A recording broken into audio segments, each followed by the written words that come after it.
तो तेहरान में पाकिस्तान और ईरानी प्रतिनिधिमंडल की बातचीत से संकेत मिल रहा है। ईरान अमेरिका में वार्ता फिर से शुरू हो सकती है। ऐसे में ट्रंप के बदले रुख से सवाल उठ रहा है कि ट्रंप क्या सच में दबाव में या सिर्फ एक बड़ी रणनीति का हिस्सा है। दुनिया का सबसे बड़ा हथियार सप्लायर अमेरिका आज खुद हथियारों की कमी से जूझता दिख रहा है। डिफेंस कंपनियों को प्रोडक्शन बढ़ाने के लिए कहा है। तो क्या अभी का संकट टालने के लिए ट्रंप ने वार्ता का रास्ता चुना है या ये एक बड़ा खेल है? पहले स्थायी युद्ध विराम का दिखावा, फिर पूरी ताकत से वापसी और ईरान की संपूर्ण तबाही। कई अहम वजह हैं। अमेरिका में ट्रंप के युद्ध नीति का विरोध बढ़ता जा रहा है। मध्य पूर्व के देशों की सुरक्षा करने में अमेरिका असफल साबित हुआ है। इजराइल को हथियारों की सप्लाई भी पूरी तरह से नहीं हो पा रही है। हॉर्मुज़ न खुलने से तेल के दाम बढ़ने का खतरा बढ़ता जा रहा है। दुनिया में अमेरिका के सहयोगी देश भी सहायता से किनारा कर रहे हैं। और दुनिया में हथियारों का सबसे बड़ा सौदागर अमेरिका है, जो दुनिया के 99 देशों को हथियार सप्लाई करता है, जिसने यूक्रेन और ईरान युद्ध में काफी हथियार सप्लाई किए। सीप्री की रिपोर्ट के मुताबिक हथियार खरीदने वालों की लिस्ट में पहले नंबर पर सऊदी अरब है, जहां अमेरिका निर्यात में से 12% हथियार सऊदी अरब खरीदता है, जिसमें सबसे ज्यादा डिमांड में कॉम्बैट एयरक्राफ्ट और मिसाइल है। दूसरे नंबर पर यूक्रेन है, जिससे कुल सप्लाई में से 9.5% हथियार अमेरिका ने बेचे हैं, जिसमें एयर डिफेंस और गाइडेड बॉम्ब की बड़ी खेप है। इसके बाद जापान को भी अमेरिका कुल सप्लाई के करीब 9% हथियार बेचता है, जिसमें F-35 लाइटनिंग जेट और अब्राम्स टैंक शामिल है। इसके बाद कतर का नंबर आता है, जिसे अमेरिका ने करीब 7.5% हथियार बेचे, जिसमें सबसे ज्यादा कॉम्बैट एयरक्राफ्ट कतर ने खरीदे। 5वें नंबर पर ऑस्ट्रेलिया है, जिसने कुल निर्यात में 5.5% हथियार खरीदे हैं, जिसमें F-35 जेट, सबमरीन्स और मिसाइल्स शामिल हैं। अब समझिए अमेरिकी हथियारों के सबसे बड़े खरीदार कौन है, जिसमें यूरोपीय देश पहले नंबर पर आते हैं। पूरे यूरोप में अमेरिका अपने प्रोडक्शन का 38% हथियार बेचता है। दूसरे नंबर पर मध्य पूर्व के देश हैं, जो 33% हथियार अमेरिका से खरीदते हैं। इसके बाद एशिया ओशिनिया के देश हैं, जहां कुल सप्लाई का 26% हथियार अमेरिका बेचता रहा है। इसी तरह लैटिन अमेरिकी देशों को 2% और अफ्रीका में 1% हथियार अमेरिका बेचता है। पैट्रियट सहित बाकी डिफेंस सिस्टम की मिसाइलों का जखीरा खत्म होने के कगार पर है। इजराइल अरब देशों ने अपनी 75% से ज्यादा इंटरसेप्टर मिसाइलों को इस्तेमाल कर लिया है। अमेरिका पर अपने सैन्य ठिकानों की सुरक्षा का भी दबाव है। ऐसे में मध्य पूर्व में हथियारों की कमी हो रही है। यूक्रेन और मध्य पूर्व में लगातार हथियार सप्लाई से अमेरिका के वॉर रिजर्व में गिरावट आई है। वो 4 बड़ी कंपनियां हैं। लॉकहीड मार्टिन F-35 विमान और मिसाइल सिस्टम बनाती है। बोइंग F-15 विमान, अपाचे और चिनूक हेलीकॉप्टर बनाती है। रेथ्योन RTX जो पैट्रियट मिसाइल डिफेंस और रडार बनाती है। तो दुनिया के कई देशों को बेचने वाले हथियारों में अमेरिका के सबसे महंगे हथियार कौन से हैं, वो समझिए। पहले नंबर पर थार्ड मिसाइल डिफेंस सिस्टम है, जिसकी एक यूनिट की कीमत 16,000 करोड़ है। इसके बड़े खरीदार सऊदी अरब और UAE है। दूसरे नंबर पर पेट्रियट मिसाइल सिस्टम है, जिसकी एक यूनिट की कीमत 8,000 करोड़ है, जिसके खरीदार यूक्रेन, जर्मनी, जापान, सऊदी अरब और पोलैंड है। इसके आगे F-35 लाइटनिंग जेट है, जिसकी कीमत 650 करोड़ है, जिसके खरीदार जापान, UK और ऑस्ट्रेलिया के साथ ही इजराइल है। फिर F-15EX ईगल जेट आता है, कीमत 750 करोड़ प्रति यूनिट है। इसके प्रमुख खरीदार सऊदी अरब, कतर और इंडोनेशिया है, जबकि एक AH-64 अपाचे हेलीकॉप्टर की कीमत 250 करोड़ है। ईरान के साथ बातचीत करने के बहाने ट्रंप एक बड़ा झूठ बोल रहे हैं। क्या जिसे दुनिया डोनाल्ड ट्रंप की पीस डील समझ रही है, वो हकीकत में अगले हमले की बड़ी तैयारी है? क्या हॉर्मुज़ स्ट्रेट में अमेरिका की नाकाबंदी सिर्फ कागजों पर ही है?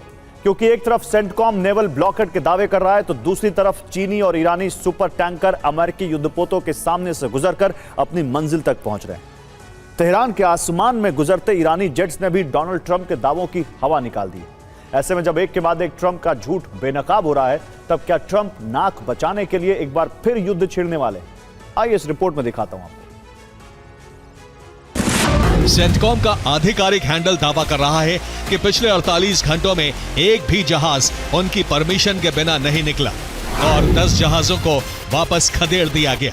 लेकिन समुद्री डेटा कुछ और ही हकीकत बयां कर रहा है। केपलर और टैंकर ट्रैकर्स जैसी समुद्री जहाजों पर निगरानी रखने वाली एजेंसियों की रिपोर्ट सेंटकॉम के दावों को झूठ बता रही है। जब ये नेवल ब्लॉकेड दिन में 4 बार टूटा, तो अपनी साख बचाने के लिए डोनाल्ड ट्रंप ने नया दांव खेला। उन्होंने बयान दिया कि वो चीन की खुशी के लिए हॉर्मुज़ स्ट्रेट को स्थायी तौर पर खोल रहे हैं। अब समझिए कि डोनाल्ड ट्रंप की हॉर्मुज में कड़े घेरे वाली बातों में कितना दम है। हॉर्मुज स्ट्रेट में एक तरफ अमेरिकी नेवी के विशालकाय युद्धपोत दीवार बनकर खड़े हैं, तो दूसरी तरफ विशाल सुपर टैंकर एक के बाद एक इस घेराबंदी के बीचों बीच निकल रहे हैं। एलिसिया RHN जैसे ईरान और चीन के बड़े बड़े सुपर टैंकर ईरान तक पहुंच चुके हैं। एक तरफ सेंटकॉम ने दावा किया कि उन्होंने 10 जहाजों को वापस खदेड़ दिया है, लेकिन टैंकर ट्रैकर्स का ठोस डेटा है जो बता रहा है कि नाकाबंदी को तोड़ते हुए कम से कम 4 बड़े टैंकर ईरान की सीमा में दाखिल हो चुके हैं।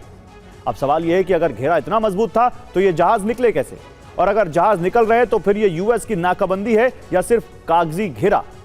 पाकिस्तान के फील्ड मार्शल आसिम मुनीर पहले तेहरान जाते हैं, वहां ईरानी नेतृत्व से मुलाकात होती है और उसके तुरंत बाद वॉशिंगटन पहुंचने की खबर आती है। ट्रंप ने बार बार कहा कि वार्ता ईरान चाहता है, अमेरिका नहीं, जबकि खुद पाकिस्तान के फील्ड मार्शल को ट्रंप ने पहले तेहरान भेजा और अब वॉशिंगटन बुला लिया।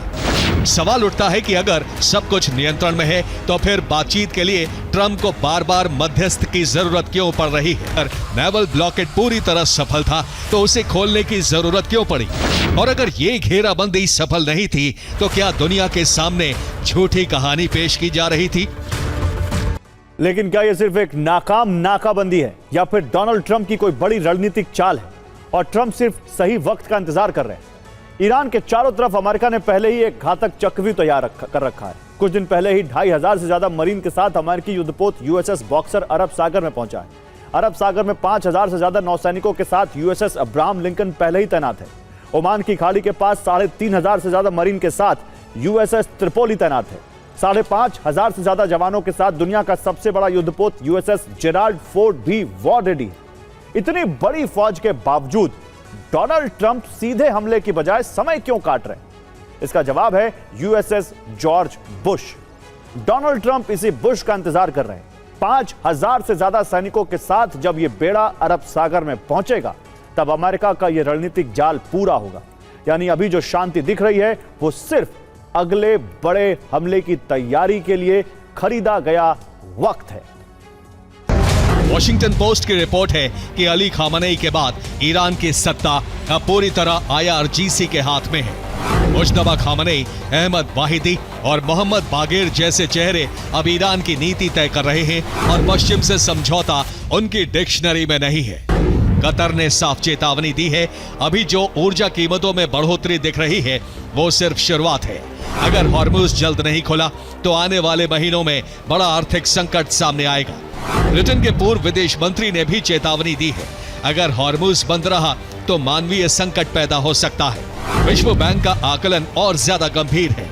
दुनिया में पहले से ही करीब 30 करोड़ लोग भूखमरी का शिकार हैं।